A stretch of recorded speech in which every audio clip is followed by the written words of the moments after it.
Hello আমার দুষ্ট প্রিয় মিষ্টি বন্ধুরা, তোমরা সকলে কেমন আছো? বন্ধুরা, তোমাদের জন্য নতুন একটি গল্প নিয়ে চলে আসছি।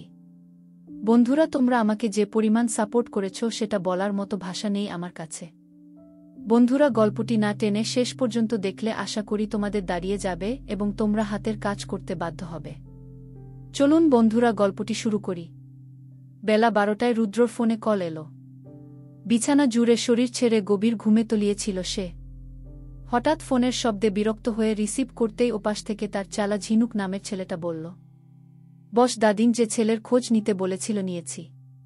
সব ঠিকঠাক ছিল, কিন্তু এখন তার বাইকে একটা মেয়েকে দেখতে পাচ্ছি। পিছু নিয়ে দেখ, কাহিনী কোনো পর্যন্ত গড়ায়। ঝিনুককে আর কিছু বলতে না দিয়ে শোয়া অবস্থায় পাশ থেকে সাদা রঙের কাবলিটা তুলে গায়ে জড়াতে জড়াতেই ওঠে বসল। দুচোখ ডলে চট করে বিছানা ছেড়ে ওয়ালেট, মোবাইল, গাড়ির চাবি আর সিগারেটের প্যাকেট নিয়ে তড়িৎগতিতে বেরিয়ে পড়ল। 15 মিনিটের মাথায় পরিচিত শহরের একটি ন্যাশনাল ভার্সিটির সামনে এসে গাড়ি থামাল। তার গাড়ি দেখেই ঝিনুক রাস্তার ওপাশ থেকে ডাক দিল, বস। ঠোঁটের কোনায় সিগারেট চেপে ধোঁয়া ছাড়তে ছাড়তে রুদ্র বেরিয়ে এলো। ঝিনুক সহ আরও 4-5টা ছেলে এগিয়ে এসে ঘিরে ধরল তাকে। বলিষ্ঠ বুক, পেশিভুল হাত টান টান করে দাঁড়িয়ে ঝিনুকের দিকে সরু চোখে তাকাল। সঙ্গে সঙ্গে গড়গড় করে ঝিনুক বলতে লাগল, মেয়েটার সাথে সেই যে ঢুকছে আর বের হয় নাই গু। ভ্রুদবয় কুঁচকে গেল রুদ্রর।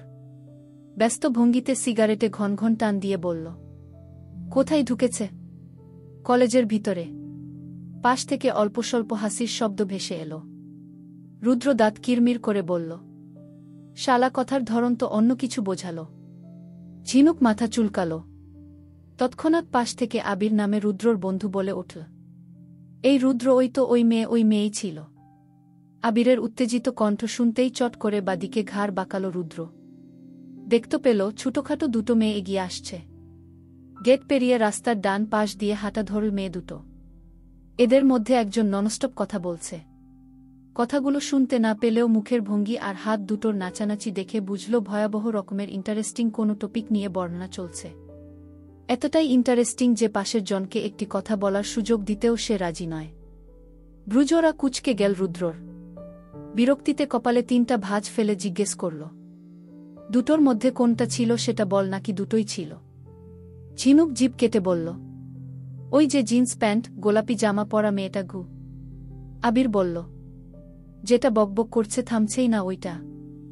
সিগারেটে শেষ দুটো টান দিয়ে সন্তর্পণের শেষ অংশটুকু ফেলে দিল রুদ্র। তর্জনী দিয়ে কপালের মাঝ বরাবর কয়েক পল চুলকে গম্ভীর স্বরে আদেশ করল, ঝিনুক তুই যা। সরাসরি প্রশ্ন কর, মাহেরের সঙ্গে ওর কি সম্পর্ক? রিলেশন থাকলে সেটা কতদিনের? জেনে আয় কুইক। বেশ ভাবসাব নিয়ে চেহারায় পাক্কা ভিলেনের ছাপ ফুটিয়ে মেয়ে দুটোর সামনে গিয়ে দাঁড়াল ঝিনুক। সরাসরি প্রশ্ন করল, এই যে বকবকানি মাহের ভাইয়ের সঙ্গে তোমার কি সম্পর্ক? কতদিন চলছে এই সম্পর্ক? কথার মাঝে বাধা পেয়ে গোলাপি গাউন পরা মেয়েটি পিটপিট করে তাকিয়ে রইল ঝিনুকের দিকে। পাশের মেয়েটিকে অর্থাৎ বান্ধবীকে বলল, নয়ন 5 সেকেন্ড ওয়েট কর। নয়ন ভ্রু কুঁচকে ঝিনুকের দিকে তাকিয়ে বলল, এই হৈমি, এই ছাগলটা আবার কে? নিমিষেই ঝিনুক তীক্ষ্ণ দৃষ্টি ছুড়ে দিল নয়নের দিকে। হৈমি ওসবে ধ্যান না দিয়ে ঝিনুককে উদ্দেশ্য করে চট্টে গলায় বলল, আপনি একটু দাঁড়ান, আমি নয়নকে গতকালকের ঘটনাটা বলে শেষ করি, তারপর আপনার সঙ্গে কথা বলছি। ঝিনুকের তীক্ষ্ণ দৃষ্টি সরু হয়ে হৈমির মুখের দিকে পড়ল। হৈমি 32 পাটি দাঁত বের করে একটি হাসি উপহার দিয়ে নয়নের দিকে ফিরে আবার কথা বলতে শুরু করল। 2 মিনিট পেরিয়ে যাওয়ার পর ওপাশ থেকে রুদ্র চোখ রাঙালো ঝিনুককে। আবির গালাগাল শুরু করল। ঝিনুক পুনরায় হৈমিকে প্রশ্ন করতে উদ্যত হলে হৈমি, ঝিনুক, নয়ন দুজনকেই গল্প শোনাতে লাগল। গল্পের শেষ প্রান্তে যেতেই হাওয়ায় মিঠাইওয়ালাকে দেখতে পেল সে। তৎক্ষণাৎ চিল্লিয়ে ওঠে ঝিনুককে বলল, এ ভাই, আপনি একটু দাঁড়ান, আমি আপনার প্রশ্নের উত্তর দেব, এখন দিতে গেলে হাওয়ায় মিঠাইওয়ালা চলে যাবে। বলতে বলতেই রাস্তার ওপাশে চলে গেল। তার পেছন পেছন নয়নও গেল। ঝিনুক এক ঢোক গিলে হা করে রুদ্রর দিকে তাকাল। আবির বলল, এই শালা আহাম্মকের মতো হা করে মেয়েটাকে দেখেই গেলি? কিছু শুনছোস? আয় এদিক আয়। এপাশে এসে ঝিনুক বলল, ভাই, আমারে তো সুযোগই দিল না। কি সব যে বল, কিছু বুঝলামও না। কানের ভেতর গড়গড় শব্দ শুনলাম। আমার মাথা কিলবিল করতেছে। বিরক্তিসূচক শব্দ করে রুদ্র বলল। প্রশ্ন করার পর কি বলল? হৈমির বলা কথাটা বলতেই রুদ্র গম্ভীর হয়ে দাঁড়িয়ে রইল। ওদিকে হৈমি হাওয়ায় মিঠাই খেতে খেতে তাদের দিকেই এগিয়ে আসছে। আবির বলল, দোস্ত এদিকে আসতাছে গিউ। সকলেই রুদ্রর পাশে দাঁড়িয়ে ভ্রু কুঁচকে রইল। রুদ্র তীক্ষ্ণ চোখে একবার দেখল মেয়েটা তাদের দিকে আগাচ্ছে, তাই দৃষ্টি সরিয়ে ঝিনুককে ইশারা করল কথা বলতে। হৈমি যখন তাদের থেকে এক হাত দূরত্বে এসে দাঁড়াল, ঝিনুক বলল, আপা উত্তরটা? আবারও দাঁত ক্যালিয়ে হেসে দিল হৈমি। বড় বড় চোখ জোড়া কতক্ষণ পিটপিট করে তাকিয়ে বলল, উত্তর দিতেই আসছি ভাই। প্রশ্ন যেন কি ছিল? আপনার মাহের ভাই আর আমার সম্পর্ক কি? কতদিন চলছে এই সম্পর্ক, এটাই তো?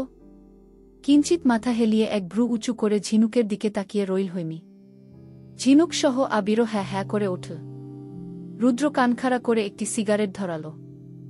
এমন সময় হঠাৎ হৈমি হাতে থাকা আধখাওয়া হাওয়ায় মিঠাই নয়নের হাতে ধরিয়ে তর্জনীতে বুড়ো আঙুলের মাথা ঠেকিয়ে ঝিনুককে বলল, 1 মিনিট দাঁড়ান, আমি এই যাব আর এই আসব। আপনার উত্তর দেব, দাঁড়াবেন কিন্তু। হৈমি 6 জন ছেলেকে পাশ কাটিয়ে এগিয়ে গেল। নয়ন ঠোঁট টিপে হেসে তাকে অনুসরণ করল। ঝিনুক আশ্চর্য হয়ে রুদ্রর দিকে তাকাল। রুদ্র বড় বড় করে শ্বাস নিচ্ছে। ধীরে ধীরে আগুন জ্বলতে শুরু করেছে। কতক্ষণ পর ফোঁস করে ওঠে জ্বালিয়ে পুড়োয় ছারখার করে দেবে আন্দাজ করা গেল না। আবির অধৈর্য হয়ে বলল, এইটা কোনো প্রজাতিরে ভাই? মানে হয় কোনো? রুদ্রর আশপাশে থাকা প্রত্যেকেই হৈমির কাণ্ডকারখানা লক্ষ্য করতে লাগল। রুদ্র একের পর এক সিগারেট শেষ করতে ব্যস্ত। মেয়ে মানুষদের প্রতি তার কোনো আগ্রহ নেই, শুধু প্রশ্নের উত্তর চাই। কিন্তু তার চারপাশে ঘিরে থাকা ছেলেরা দেখতে পেল। হৈমি নামক মেয়েটা গেটের পাশে একটা ছেলের সামনে গিয়ে দাঁড়াল। লম্বাটে হ্যাংলা পাতলা ছেলেটা মিটিমিটি হাসছে। ঝিনুক বলল, লুইচ্চার মতো হাসতাছে না পোলাডা? আবির বলল, হো, কাহিনী কি দেখি আগে। হ্যাংলা পাতলা ছেলেটা প্যান্টের পকেট থেকে একটি লাল গোলাপ বের করল। হৈমি চট্টে গলায় বলল, তাড়াতাড়ি প্রপোজ করো, আমার বেশি সময় নেই। ওই যে দেখো 4, 5, 6টা ছেলে, ওদের মধ্যে ওই খাটো ছেলেটার একটা প্রশ্নের উত্তর দিতে হবে। ছেলেটার নাম পালন। আজ সে এসেছে হৈমিকে প্রপোজ করতে। গতকাল মেসেঞ্জারে নক দিয়ে এ ব্যাপারে জানিয়েছিল। প্রেম করবে না হৈমি, কারণ হ্যাংলা পাতলা ছেলে তার পছন্দ নয়, তবে তার দয়ার শরীর। সেধে এসে প্রপোজ করলে কাউকে ফিরিয়ে দেয় না। ফুল টুল বা গিফট টিফট আনলে সাদরে গ্রহণ করে নেয়। পরবর্তীতে যদি প্রেম ভালোবাসার জন্য ফোর্স করে সোজা ব্লক। সামনে এলে 2-4টা চর থাপ্পড়, ব্যাস, কাহিনী খতম। পালন চারপাশে লাজুক চোখে তাকিয়ে গোলাপ দিয়ে কি আই লাভ ইউচ বলে প্রপোজ করল হৈমিকে। হৈমি ঝটপট গোলাপটা নিয়ে বলল, আমাকে ভালোবেসে ফুল দেওয়ার জন্য থ্যাংক ইউ, কিন্তু আমি তোমাকে ভালোবাসতে পারব না। তোমার সঙ্গে প্রেমটেমও চলবে না, আই এম এক্সট্রিমলি সরি।